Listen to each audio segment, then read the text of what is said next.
Just be happy. Why not? Just be happy. Don't stop. Ladies and gentlemen, welcome to Happy Show, and I am called Happy. And you too can be a guest on our show and give us a call at 415-573-5549. 415-573-5549, and you can tell them what happiness means to you. And today, we have a very, very, very extremely special guest today, Robert Valverde. And he's going to tell you what it means to be happy and what he does to make people happy by sharing his wonderful gift. And for no further ado, we're going to not hesitate but bring you Robert Valverde. Robert, how you doing? Welcome to the Happy Show. I'm doing very well. Thank you. Thank you. I'm glad to have you in this show. Happy to be here, actually. Oh, yeah, fantastic. You know, I've been doing this show for a little while now, and I find a lot of success rate. It's been happening for me. I've been able to get very successful people like yourself, smiling faces, and entrepreneurship were the most important things to make people happy, you know? Yeah, so I understand that... first of all, let me talk to the guests. Ladies and gentlemen, we're at the Happy Show. That's 415-573-5549. And you too can be a guest on our show to tell us what it means to be happy. Now, we have a very special guest today, Robert Valverde. He has a good thing he's going to share with you guys about what he has created. And he's excited to tell you how you can take advantage and tune in on it, okay? So without further ado, here's Robert Valverde. Hey, Robert, tell us, what are you doing now? I understand that you're a writer. That's correct. That's, in a phrase, that's what makes me happy. And in my writing, I like to share that with as many people who are willing to read my novel. Yeah. So, you know, it's like if I'm happy doing what I'm doing, yes. I hope that what I do makes other people happy, and they can be, how shall I say, entertained by what I write. It's a great novel. It has many different, it's a trilogy or whatever that goes into the one after the other. Yeah. And I'm excited because I wanted you to have you on the show to tell the people about this, because it makes me happy inside. I've read it before I had an opportunity, and it was just so interesting, you know.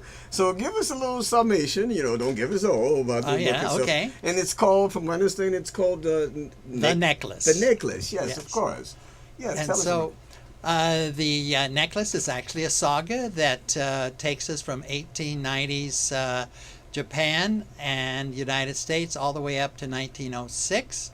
And we follow the lives of a geisha and a young man, and we, how shall I say, we trace their destinies and in and out of troubling situations and how shall I say, rewarding situations.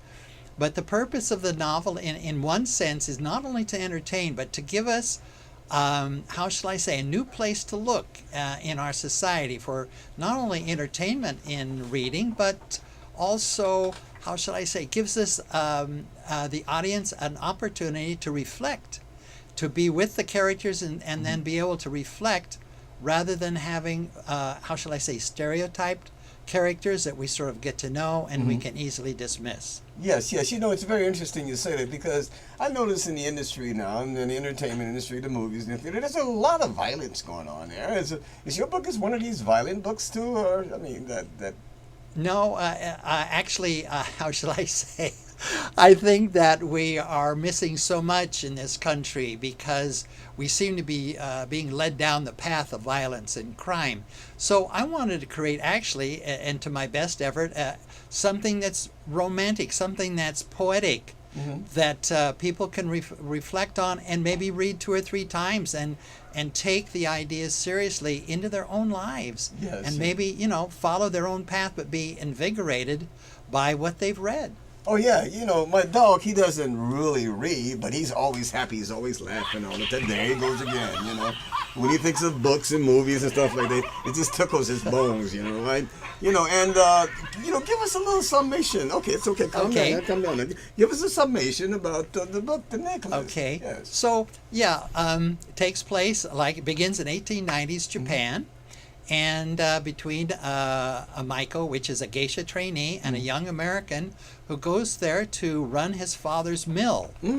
And So of course you think right away, oh, What was 1990? What did you, 1890 was 1890? the peak of the British Empire's power, as in the sun never sets on the British Empire. Yes. And so I thought that's a pivotal date because it's the apogee, and then we go down from there. And the question is, in the novel, where does it take us in this spiral?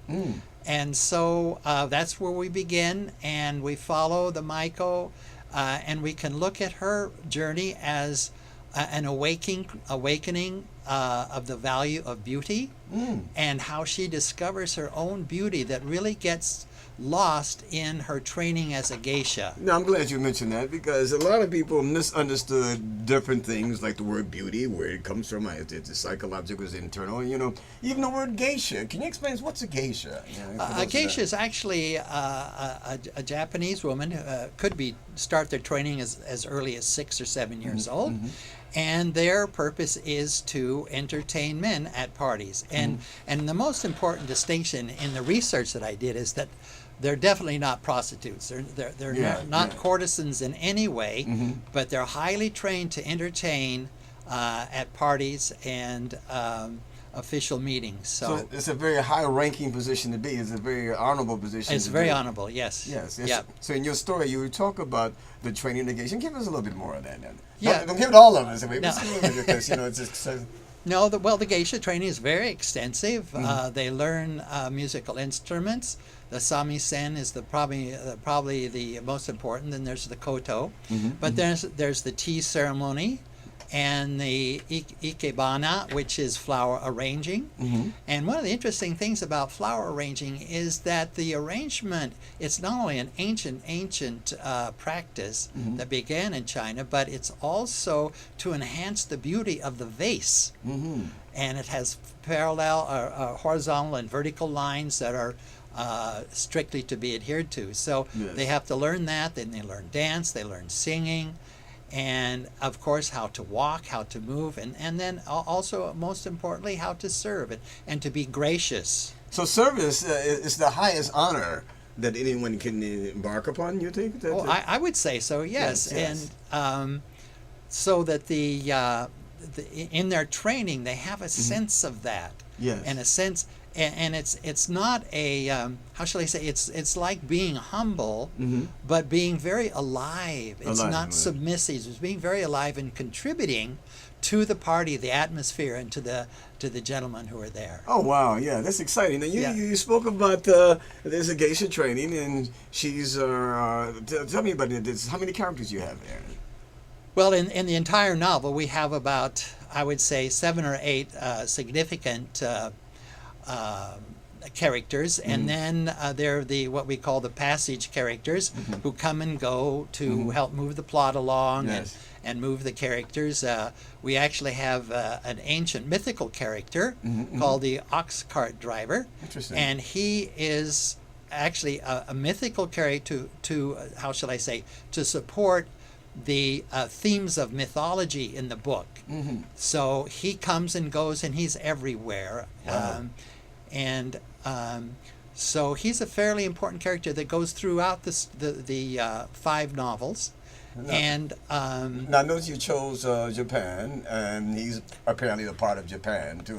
This character, the ox cart driver, is he from Japan too as well? Well, he's actually he's a mythical character in the sense that the first African to be in Japan was hundreds of years ago. And there is scant information about this person, but as it turns out, he's basically a mythological character. In the research that I did, I found, how shall I say, no hard facts of people who knew him or people who worked with him. But he was there and had a presence and was known to the emperor at the time and to the... wait a minute, let me see if I got this correctly. You mean Africans' presence in early Japan? Well, there's this one person, and that's why I have to hold him as a mythical character, because it's not like he's a historical character other than in the mythology of what he accomplished through his bravery and his how shall I say, his ability to be like a samurai, because of course the Meiji Restoration began in 1868, but before that the samurai were a ruling class, and according to the mythology, he actually participated like a samurai. You know, it's very interesting you say that. I did a little research, and I found out the samurai was the first samurai warrior was an African. You know, and I did a little research on it. It's interesting. Yeah. Yeah, and this character sounds like a very spiritual character. Yes. So to speak, yeah. Yes, he is, and he's an essential character insofar as he moves the major characters from one, how shall I say, one challenge, one aspect of their destiny to the other, and yeah. in the traveling, they have a bit of a conversation. So he's, in a way, he's a very important character. Yes, and you have 4 other characters, you say? Well, then we have the young man, Roderick. The geisha's name is Ichimitsu. Ichimitsu, of course, yeah. And then there's Roderick, and then there's the Ichimitsu's mother and her uncle. Wow. And then in the building of the mill, there's the architect, Arthur Renbo, and as we move through the novels, through the saga, we will have new characters being introduced, and they will come and go. But not only one time, we got to keep it. We got to keep it like hello again. Let's do it, ladies and gentlemen. Welcome to the Happy Show. And I'm called Happy, and you too can be a guest of our show and give us a call at 415-573-5549. That's 415-573-5549. Come on our show and tell us what it means to be happy, or what happiness it means to you. Now today we have a very, very extremely special guest with us today, Robert Valverde, and he's going to tell you about what he does to make people happy. I understand he doesn't just write books, he does screenplays too. Oh yes, yes. So well, sit back and relax and enjoy yourself. Give us the opportunity to meet him, Robert. Yes. Before you continue talking about the characters, I understand your book is going to be stretched out into a screenplay. I got word of mouth so that I hear hearsay. Yeah, I don't know if it's true or not. Let me know if it's true. Is that right? I don't want to... That's actually true, because I'm originally a screenwriter, and I've written a number of screenplays. And I did something very interesting. I have written 2 screenplays for the first novel. And what I discovered was that in writing the screenplay, I get a whole nother perspective on the novel to clarify character, relationships, and places where the action takes place. So the first half of the novel is has already been written. And I'd like to add this. I have heard from people who read novels that they're always disappointed in the movie. The film never measures up. And so I've written the screenplay in a commitment that when somebody goes to see this movie, they get the whole book. They get all the sentiment, the romance, the excitement, the history, the adventure. Yes, is what they expected in the first place. Yeah. It's so not watered down. It won't be watered down. No, because in one way, screenwriting is a very disciplined art, moving from scene to scene, themes, and breaking off here and cutting this short. And so it tends to, in my opinion, to strip the novel of its real richness. Yes. And so I've included that in the screenplay, which is actually out on Ink.Tip, a website, which I invite you to go and check out. In fact, can you give us that website, please? Yeah. It's called Ink.Tip, INKTIP.com, and you can find it very easily. And you can register and then have a look at the screenplay. You can actually read it online if you want to. Right. And so, anyway, give it a shot. And if you're an editor, or producer, or a director, have a look at it. Yes. Oh yes. Excuse me, Robert. I got this very $364,000 question. Now, thank you very much for one thing for being on this show. I want to Thank you very much. My pleasure, of course. Yes. Tell me, this is the question. What does it mean to be happy? For me, to be happy, is comes from actually my writing. I feel most content and most fulfilled, because happiness for me is I almost like the word contentment. Mm-hmm. Because when I'm writing, I'm calm, I'm creating, I like myself, Mm-hmm. I'm proud to be who I am. Yes. And so, in that sense, I'm truly content and happy. Yeah, I'm happy a lot of the time, but truly profoundly content, which you can call happy, is when I'm writing. And that's one of the reasons I write. Wow, this is interesting. Let me ask you a question too now. In terms of happiness, um, what do you think, if you want to look in the camera and tell the audience, I mean, for those people who still didn't understand what you said, they want to be able to seek happiness because, a lot of people think that money makes you happy. Right, and right. other people make Big you mistake. happy, Big and mistake. put happiness in other people's hand, and depending on they get married and so forth, and they're gonna be happy, and it never happens. So, just give me your opinion, and I want you to share this. It's very important to the audience. What someone can do to make themselves happy, if possible. I think that in order to make yourself happy is to stop looking outside. Number one, don't expect people to make you happy. Don't expect circumstances to make you happy. Don't expect money to make you happy. One of the most how shall I say, one of the grounding things of being happy is actually living your life with in regards for other people. It's like putting other people first. There's great joy in living with that as a constant opportunity to like being of service. Service, huh? Yeah, I've heard that of service. Yeah. So, each of us will find a way to be happy. Some people find it hiking in the mountains, mountain climbing, skiing, doing all kinds of things. So in other words, it's an individual thing. It's not a standard thing that I go to the movies, I'm going to be happy and so forth. Right? It's something that one finds for themselves. Yeah. It's a self-discovery thing. And one of the most important things about being happy is really to admit the fact that, well, maybe I'm not so happy. Maybe I'm not happy with what I'm doing. Maybe I'm not happy in my job. And be able to face that question and then just work at it. And discovery. It's a discovery, I think. Oh, discovery. Yeah, that's there's my dog again. Well, happiness, I think, is just basically deciding to be. Yeah, well, yes, of course. And of course, I'm committed more to being than doing. I'm not so thrilled about doing things to make myself happy, but how am I being? Yes, know? that's very good. Oh, Robert, let me ask you this question.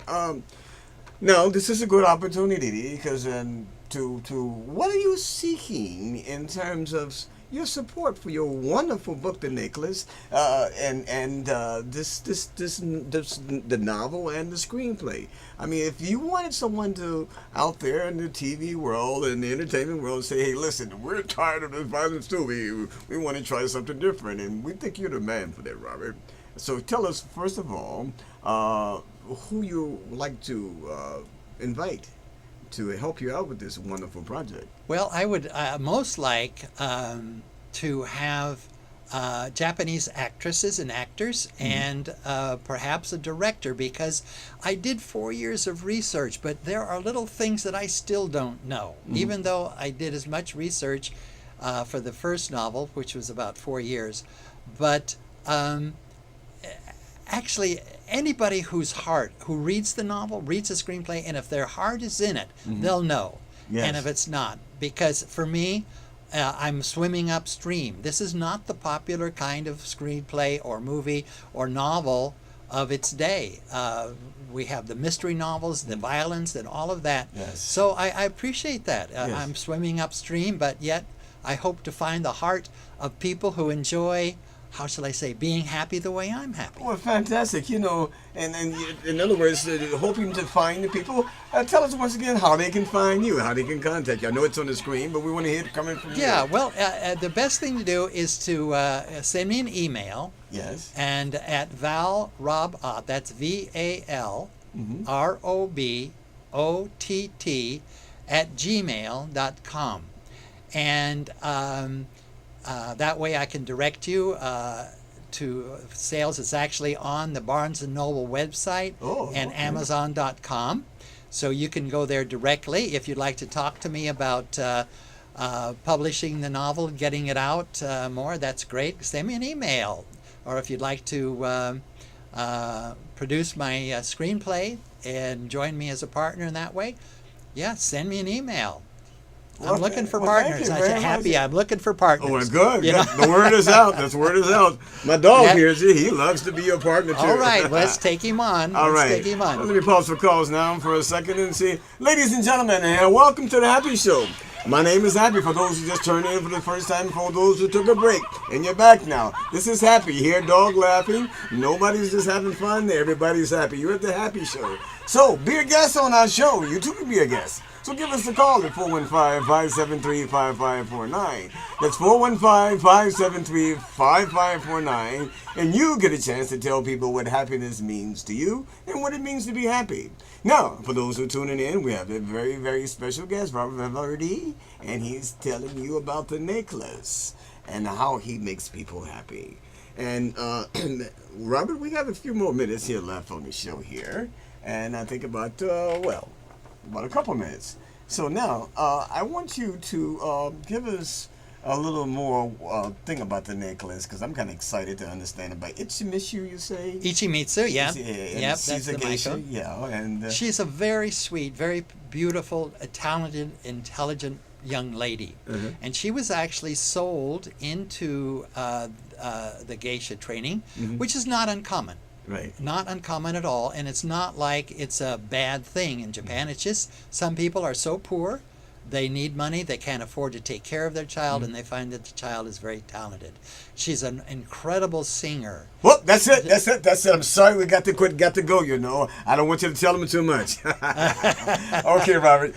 Did we cover everything pretty much? Yeah, we just wanted to see the cover of the book, maybe. Okay, let's see. Let's see the cover. That's it. Let's see if That's I can get it important. up here. Ladies and gentlemen, Okay, let's for see you. that cover. Yeah, that's good. Hold it up a little bit more. There yeah, we go. just slide it forward. Yeah, there it is. There it we is. go. There we Yeah. And ladies and gentlemen, here's Robert Valverde, and he's the author and the writer of the book The Necklace and the screenplay. So when you see this cover, ladies and gentlemen, get a chance to see it. Read it and then see it, okay? And find out you'll be happy.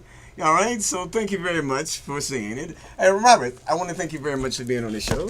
Yes, thank My you pleasure, so much. of Yeah. course. Yes, and you're going to come again, I hope. Yeah. I hope so. Yes. I hope so. Yeah, thank Yep. you so much. You know, the success on your book. You know, I'm excited to. I think I kind of glanced at it a little bit there, but you know, I'm excited to see it and just put all my energy and tell people about it. Okay. Yeah, great. So thank you very much for being Thank on the you. show, and you do come again. All right. And this is Happy. Make someone else happy, and see how you feel. All right. That's it. Just be happy. Why not? Just be happy.